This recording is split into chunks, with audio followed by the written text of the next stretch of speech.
Parameters को present किया और बताया कि मार्केट किस बात से डर रहा है और आगे जाके भारत के लिए क्या आउटलुक फिलहाल के लिए बन रहा है। तो आपको एक बात समझनी होगी कि प्रधानमंत्री नरेंद्र मोदी ने क्या अपील की है और इसके क्या मायने यहाँ पर देखने को मिल रहे हैं, सबको पता है। लेकिन एक बार के लिए आपको इंट्रोडक्शन के तौर पर बता देता हूँ कि फ्यूल कंजम्पशन को कम करें, इंटरनेशनल ट्रैवल को कम करें और जो किसान भाई हमारे वो फर्टिलाइजर की अपनी उपयोग को तकरीबन 50% तक घटा दें।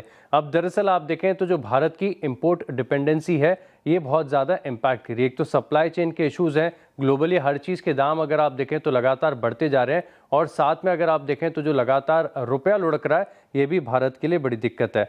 अब तकरीबन टोटल जो इंपोर्ट्स होते हैं भारत में से इसमें 20% जो हिस्सा होता है वो कच्चे तेल का होता है, ऑयल का होता है और इनफैक्ट भारत अपनी ज़रूरत का 90% इसे इंपोर्ट के माध्यम से सोर्स करता है। ज्वेलरी के लिए बारे में कहा गया कि 1 साल के लिए हो सके तो ज्वेलरी खरीदारी करने के प्लान इसे टाल दिए जाए। कारण ये है कि भारत अपनी पूरी जितने उपयोग होता है उसका 9% के आसपास जो इंपोर्ट करता है, इंपोर्ट में हिस्सा है 9% टोटल इंपोर्ट्स में। और वहीं फर्टिलाइजर का देखें तो 2% के आसपास है। लेकिन फॉरेक्स के रिजर्व्स आप देखें तो भरपूर है भंडार, क्योंकि लगातार भारत सरकार ने इसे स्केल अप किया है। तो अगले 11 महीने के लिए हमारे पास मोर देन सफिशिएंट रिजर्व्स यहाँ पर देखने को मिल रहे हैं, तकरीबन 690 बिलियन डॉलर्स के।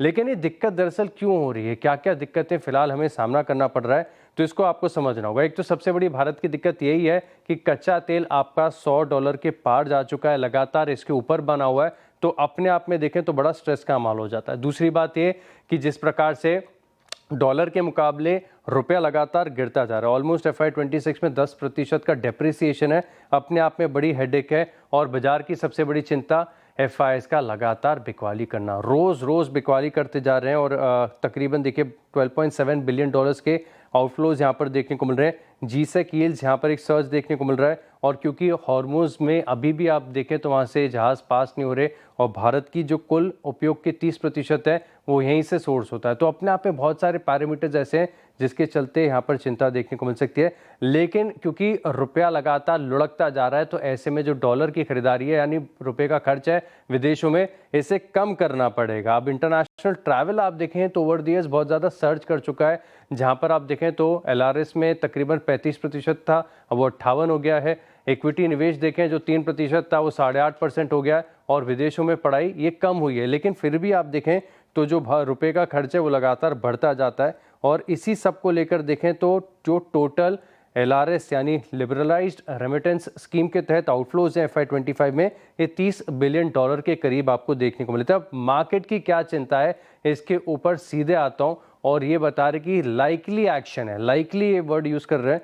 और सबसे पहले फ्यूल प्राइस हाइक ये करना ही पड़ेगा क्योंकि एक फिस्कल इम्पैक्ट यहाँ पर देखने को मिल रहा है और साथ में आप देखें तो जो अंडर रिकवरी है ये अपने आप में बड़ी हेडेक है ऑयल मार्केटिंग कंपनीज और सरकार के लिए, क्योंकि खर्च तो जेब सरकार से ही होता है। और वहीं अगर आप देखें तो जो LRS की लिमिट है इसमें माना जा रहा है कि थोड़ी सी कटौती देखने को मिल सकती है और साथ में जो गोल्ड एक क्योंकि बहुत बड़ा हिस्सा है तो यहाँ पर भी इंपोर्ट को लेकर कोई एक्शन देखने को मिल सकता है। तो मार्केट के सभी डर को डेटा के साथ जिस JM फाइनेंशियल की रिपोर्ट में एड्रेस किया है।